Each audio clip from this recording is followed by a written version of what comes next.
రాష్ట్రంలో సార్వత్రిక ఎన్నికల కోలాహలం మొదలైంది. ఇంకో నెల రోజుల్లో ఎన్నికల షెడ్యూల్ వెలువడుతున్న సందర్భంగా లోక్సభ, అసెంబ్లీ స్థానాలకు ఒకేసారి ఎన్నికలను నిర్వహించడానికి మార్చి 2వ వారంలో షెడ్యూల్ విడుదల అవుతుందనే అంచనాలు ఉన్నట్లు తెలుస్తోంది. ఇక గడువు సమీపించిన ప్రస్తుత పరిస్థితుల్లో ఏపీలో అన్ని ప్రధాన రాజకీయ పార్టీలు విజయం దిశగా కసరత్తులు చేస్తోంది. అధికార వైఎస్ఆర్ కాంగ్రెస్ పార్టీతో పాటుగా తెలుగుదేశం, జనసేన కూటమి, భారతీయ జనతా పార్టీ ఎన్నికల సమరానికి సిద్ధపడుతున్నాయి. వరుసగా రెండోసారి అధికారాన్ని నిలబెట్టుకోవడానికి అవసరమైన వ్యూహాలు, అస్త్రశస్త్రాలను సిద్ధం చేసుకుంటుంది అధికార వైఎస్ఆర్ పార్టీ. ఈ నేపథ్యంలోనే ముఖ్యమంత్రి వైఎస్ జగన్మోహన్ రెడ్డి శనివారం నుంచి జనంలోకి వెళ్లనున్నట్లు తెలుస్తోంది. సిద్ధం పేరుతో బహిరంగ సభలను నిర్వహించనున్నట్లు పార్టీ శ్రేణులు తెలిపారు. తొలి సభ విశాఖపట్నం జిల్లా భీమిలిలో ఏర్పాటు కానుండగా కాంగ్రెస్ పార్టీ ఎన్నికల రణరంగంలోకి దిగింది. పీసీసీ అధ్యక్షురాలిగా ఇటీవలే బాధ్యతలను స్వీకరించిన షర్మిల పార్టీ ఎన్నికల ప్రచార కార్యక్రమాలకు సారథ్యం వహిస్తుందన్నారు. ఈ క్రమంలోనే శ్రీకాకుళం జిల్లాలోని ఇచ్చాపురం నుంచి కుప్పం వరకు ఆమె పర్యటించనున్నట్లు తెలిపారు. షర్మిల నాయకత్వంలో రాష్ట్రంలో పూర్వ వైభవాన్ని సంతరించుకుంటామని బలంగా నమ్ముతుంది కాంగ్రెస్ పార్టీ అధిష్టానం. ఈ నేపథ్యంలోనే పార్టీ అధిష్టానం ఆమెకు పూర్తి స్వేచ్ఛను ఇచ్చింది. అభ్యర్థుల ఎంపిక ప్రక్రియ మొదలుకొని ఎన్నికల ప్రచార కార్యక్రమాల వరకు ఎలాంటి నిర్ణయాన్నైనా తీసుకునే అధికారం ఆమెకు అప్పగించింది కాంగ్రెస్. ఈ క్రమంలోనే అసెంబ్లీ, లోక్సభ ఎన్నికల్లో పోటీ చేయదలిచిన అభ్యర్థులు కాంగ్రెస్ పార్టీకి విరాళాన్ని చెల్లించాల్సి ఉంటుందనే నిబంధన తెరపైకి వచ్చింది. డొనేట్ ఫర్ దేశ్ పేరుతో ఇదివరకే కాంగ్రెస్ పార్టీ దేశవ్యాప్తంగా క్రౌడ్ ఫండింగ్ ను చేపట్టి విరాళాలను సేకరించిన విషయం తెలిసిందే. ఇందులో భాగంగా ఏపీలో కాంగ్రెస్ బి ఫారం తీసుకోదలిచిన అభ్యర్థులు అసెంబ్లీకి 10,000 రూపాయలు, లోక్సభ 25,000 రూపాయలను విరాళంగా చెల్లించాల్సి ఉంటుందని షర్మిల తెలియజేశారు. ఈ మొత్తం పార్టీ ఖజానాకు చేరుతుందని ఆమె వెల్లడించారు. ఈ క్రమంలోనే ఆమె జగన్ పై కీలక వ్యాఖ్యలు చేశారు. వైఎస్ కుటుంబం చీలిందంటే దానికి కారణం చేజేతుల జగనన్న చేసుకున్నదే అంటూ షర్మిల సంచలన వ్యాఖ్యలు చేశారు. అందుకు సాక్ష్యం దేవుడని, తన తల్లి విజయమ్మ అని అన్నారు. వైఎస్ఆర్సీపీ ఇబ్బందుల్లో ఉంటే 18 మంది ఎమ్మెల్యేలు రాజీనామా చేశారని తెలిపారు.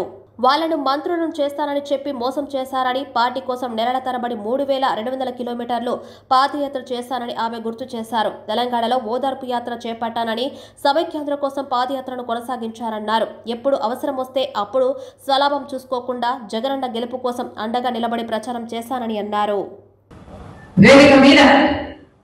ముఖ్యమంత్రిగా ఉన్న జగనన్న గారు చేసిన వ్యాఖ్య, కాంగ్రెస్ పార్టీ ఆంధ్రప్రదేశ్ని చీల్చింది, నా కుటుంబాన్ని చీల్చింది,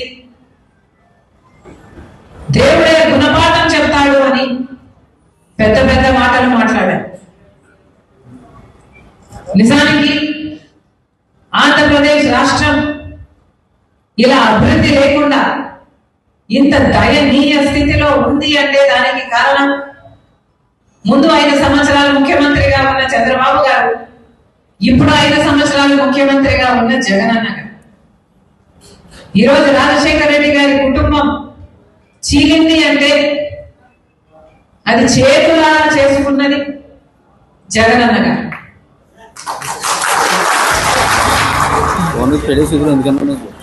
దీనికి సాక్ష్యం దీనికి సాక్ష్యం నా తల్లి విజయమ్మ, రాజశేఖర రెడ్డి గారి భార్య. దీనికి సాక్ష్యం నా యావత్ కుటుంబం.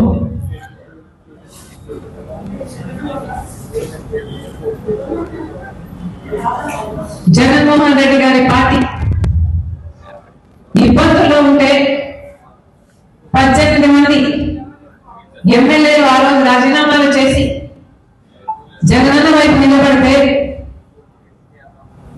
వాళ్ళను మంత్రులను చేస్తానన్నాడు జగన్.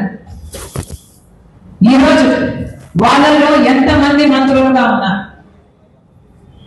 వాళ్ళు రాజీనామాలు చేస్తే అమ్మా నేను వాళ్ళ కోసం తిరిగాను, వాళ్ళ గెలుపుకు పాటుపడ్డారు, వాళ్ళను గెలిపించారు. ఆ తర్వాత వైసీపీ పార్టీ ఇబ్బందుల్లో ఉంది అని నన్ను పాదయాత్ర చేయమంటే నా ఇంటిని, వాటిని అన్ని పక్కన పెట్టి నా బిడ్డల్ని సైతం కాదనుకుని ఎండనక వాననక వేల కిలోమీటర్లు నెలల తరబడి రోడ్డు మీదనే పడుకుని 3,200 కిలోమీటర్లు పాదయాత్ర చేసింది రాజశేఖర రెడ్డి.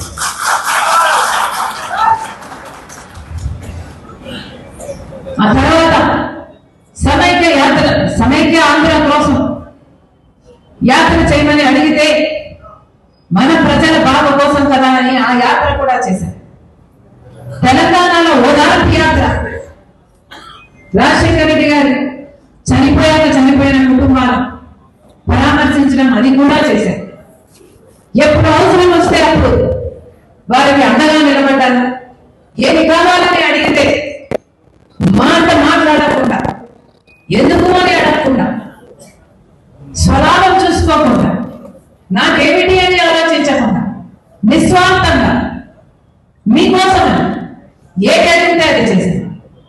ఆఖరికి మొన్న ఎన్నికలు బాయ్ బాయ్ బాబు అనే క్యాంపెయిన్ అసలు అది దేశంలోనే మోస్ట్ సక్సెస్ఫుల్ క్యాంపెయిన్ ఆ ఎలక్షన్. మీ గెలుపు కోసం ఊరూరు తిరిగారు, క్యాంపెయిన్ చేసి గెలిపించారు. జగన్మోహన్ రెడ్డి గారు ముఖ్యమంత్రి అయ్యారు. ముఖ్యమంత్రి అయిన రోజు నుంచి జగన్మోహన్ రెడ్డి గారు వేరే మనిషే మారిపోయారు. అయినా సరే నాకు వ్యక్తిగతంగా అన్యాయం చేసినా కూడా పర్వాలేదు, తాను మంచి ముఖ్యమంత్రి అయితే చాలు, రాజశేఖర రెడ్డి గారి పేరు నిలబెడితే చాలు, రాజశేఖర రెడ్డి గారి ఆశయాలను నిలబెడితే చాలు, ఆయన జోలికి వెళ్ళకూడదు అని, ఆయన నిజంగానే ప్రజలకు మేలు చేస్తాడు అని ఆశించాం. కానీ ఇప్పటికీ దాదాపు 5 సంవత్సరాలు చూశాం.